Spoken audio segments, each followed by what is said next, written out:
going on, everyone? Welcome back to the Full 90. It is time for week 10 of the Premier League predictions. Here are the winning accumulators we've had over on the Patreon since the last video. I think we're missing the Turkish double down here as well, but feel free to pause, take a look at these. Some real good picks in there, especially I like this one. Draw halftime, Napoli full-time. I thought that was pretty good. You'll see here the Copa del Rey. There's also a bunch more cup fixtures tonight with the League Cup, the Copa del Rey, the German Cup, of course. Flashing up on the screen are all the people that have been supporting me on Patreon. If you do want to get shouted out in every single video and access to all of the exclusive winners, tips and accumulators and everything like that, where we are, let's check the exact number for you, currently 245 units in profit just for the season alone. So if you put £10 on every single accumulator I've said over on the Patreon, you'd have a profit of £2,450. So if you want to get involved with all that, click the first link in the description. But now let's get kicked off with one of the games of the week. It's the early kickoff at St James's Park. It is Newcastle up against Arsenal. Now, as I mentioned, there are cup fixtures going ahead, and Arsenal are going to be playing Preston North End later today. Let's try and predict them in this video. I haven't seen the games yet, but Arsenal-Preston, I'll go with a 3-1 win to Arsenal. They'll probably rotate quite heavily, and I could see Newcastle losing to Chelsea again, because I think Chelsea have just a deeper, better squad. I think Chelsea will rotate, but at St James's Park it'll be difficult. I'll go with 3-1 Arsenal, 2-1 Chelsea in the League Cup. But for this game, this is a really difficult one. I think I'm going to go for an Arsenal win. It sounds kind of crazy, and that would mean that I'm actually predicting Newcastle to lose, well, 2-1 to Chelsea, then 2-1 to Chelsea again, and 2-1 to Arsenal. I'm going to go for 2-1 to Arsenal, and the tip is going to be Arsenal to win at 1.9. I just think Arsenal actually, I think they not proved me wrong, but, you know, I tipped a score draw for the Arsenal-Liverpool game, but I thought Liverpool would be a little bit more dominant than they were. I think Arsenal handled that game really well to begin with. I thought the first half they were really something special, and obviously as an Arsenal fan I would have preferred they get the win, but at the end of the day, based on how Arsenal tend to deal with being a goal up and kind of going a bit defensive, not really creating much, I guess you could argue a draw was a fair result. I think Arsenal will be more disappointed than Liverpool were, and Newcastle obviously losing to Chelsea. I think Newcastle have been playing okay, better than their points recently have suggested, but this is very much a gut feeling. I could definitely see Newcastle picking up points from here, but we'll just go for an Arsenal win. We'll just back it, Arsenal to win at 1.9. After this, it's Bournemouth up against Manchester City. I sort of highlighted this over on Patreon. The odds have dropped a bit since then, but I just can't believe the odds for a Man City win here. Tottenham play Manchester City in the League Cup. I think, again, there I want to say a 2-1 City win, but I could weirdly see Tottenham upsetting them, maybe like a 1-1 draw penalty situation. But here, against Bournemouth, Man City and Bournemouth have played 15 times, and Man City have won all of them, no draws.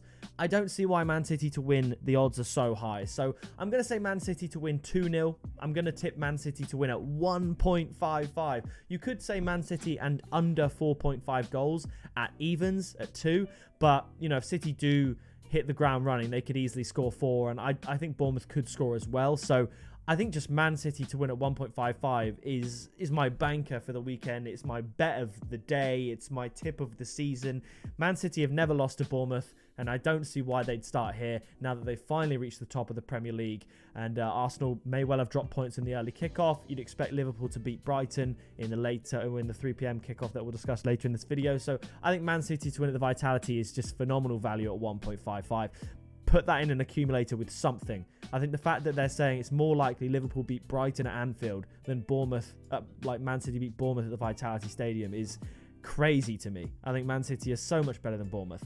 Moving on, we have Ipswich up against Leicester. Now, Ipswich, we correctly predicted that they would lose to Brentford last time out, and Leicester, in the previous game week, we tipped Forest double chance and under 3.5 goals, basically thinking that Forest would be the better team. We tipped a 1-1 draw, so we tipped both teams to score, and Forest actually just ran right a little bit and dismantled Leicester.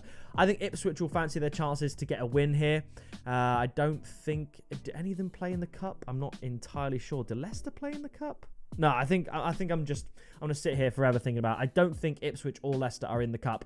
I think Ipswich will think they can get a win, but Leicester are a better team, in my opinion, than Ipswich. So I'm going to go honours even. Desmond, 2-2 draw between the two teams, and I'm actually going to go for both teams to score and over 2.5 goals as my tip at 1.9. Now after this, it's Liverpool up against Brighton. It's going to be a repeat of the Carabao Cup. I'm predicting Liverpool beat Brighton 2-1 in that, but in the Premier League, I'm going to go one more at Anfield. If they did, they're probably going to rotate a bit, Liverpool, and Brighton probably will as well in the Cup, but I think Liverpool will win a little bit more convincingly here at Anfield. I'm going to go for Liverpool to win 3-1. I've tipped Liverpool to win at 1.42. I was really close to Liverpool and both teams to score. I would definitely not look past it. I think currently the odds are what is it for?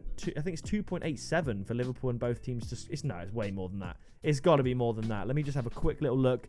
Liverpool and both teams to score is currently 3.4 for the cup fixture. It's probably more like 2.87 for the league fixture, because I think the result is a lot more likely in the Premier League as far as the bookies are concerned, with odds of about evens for the cup win and 1.4 for the league win. So I think you could look at Liverpool and both teams to score. I think they will beat Brighton, and as I said, we're going to go for 3-1.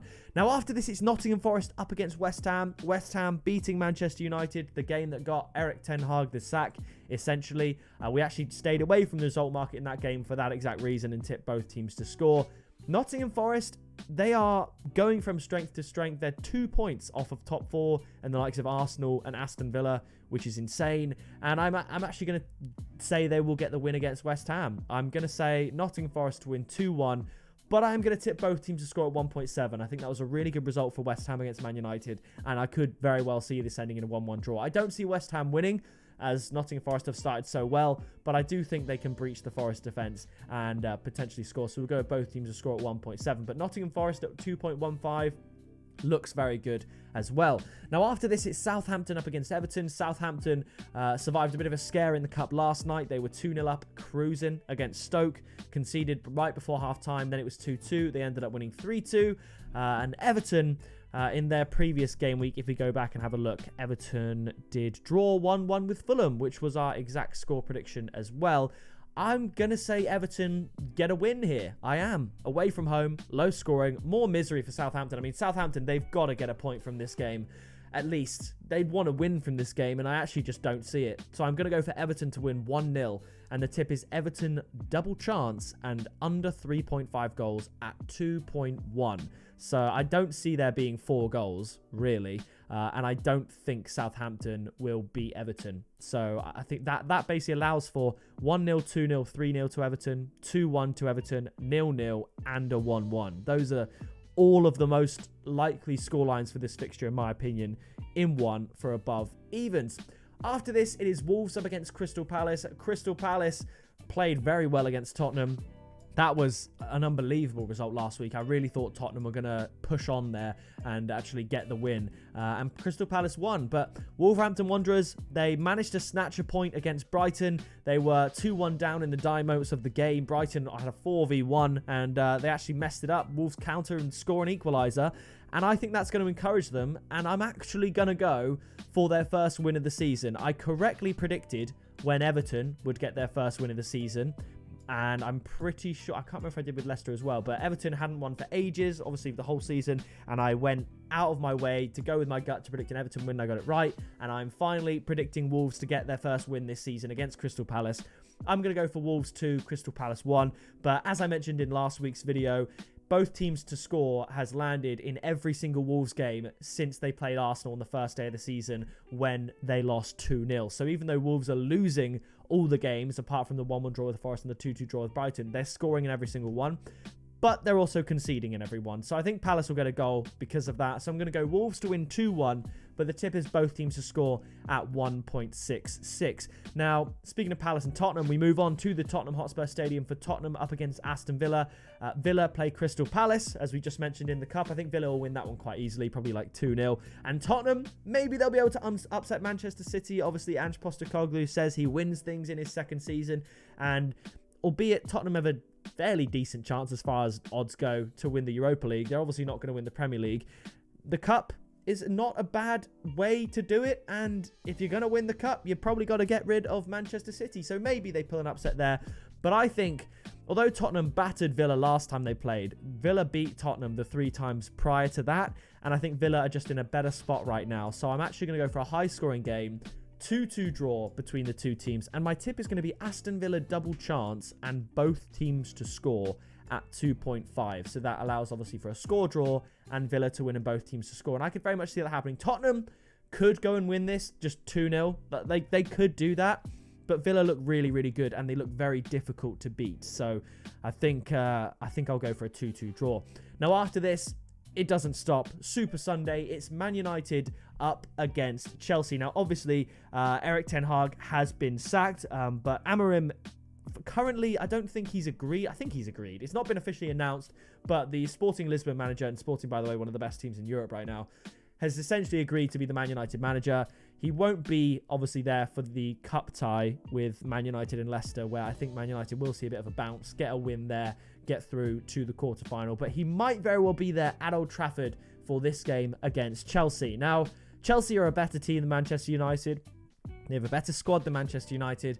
But Man United have a funny way of sort of getting results when sort of the odds are against them and you wouldn't really expect it. So I'm going to give them a point here in this game and say that it just ends in a fairly underwhelming, based on how much excitement there will be surrounding this game. Chelsea in form, Man United new manager. There's going to be a lot of excitement, a lot of hype.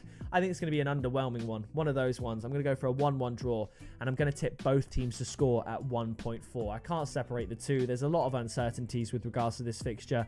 I don't know how Chelsea and Man United got on in the cup or anything like that. So a lot of uncertainties. Will just go for a 1-1. Now, finally, we have Monday Night Football with Fulham up against Brentford. Now, Fulham, obviously, as we said, they drew to Everton 1-1. It was a very, very late goal for Everton, I believe. And Brentford, what an insane game. They go 2-0 down against Ipswich, make it 2-2, 3-2 up. Then it's 3-3 when Ipswich have 10 men. And then last kick of the game, Brentford win 4-3. I don't think they'll be able to get away with that like they did against Wolves and Ipswich. They won't be able to do that at Craven Cottage. Fulham are better than Wolves and Ipswich. And I think Brentford, they're gonna not win this one. So I'm gonna go for Fulham to win 2-1. But again, the tip is both teams to score at 1.57 because Brentford, there are always goals in Brentford games. So you could even go both teams scoring over 2.5 goals. You could go Fulham to win and both teams to score at 3.6. I've considered that one as well. I do think Fulham are going to get the win, but I think both teams will score. So that does it for the Week 10 Premier League predictions. If you did enjoy it, please do drop a like, subscribe. Remember, if we reach 30,000 subscribers by the 1st of January 2025, I will introduce new leagues to the channel. That will be La Liga, Serie A, and Bundesliga most likely to start with. So if you want to see more football content from me, subscribe down below, and I'll see you in the next video very soon.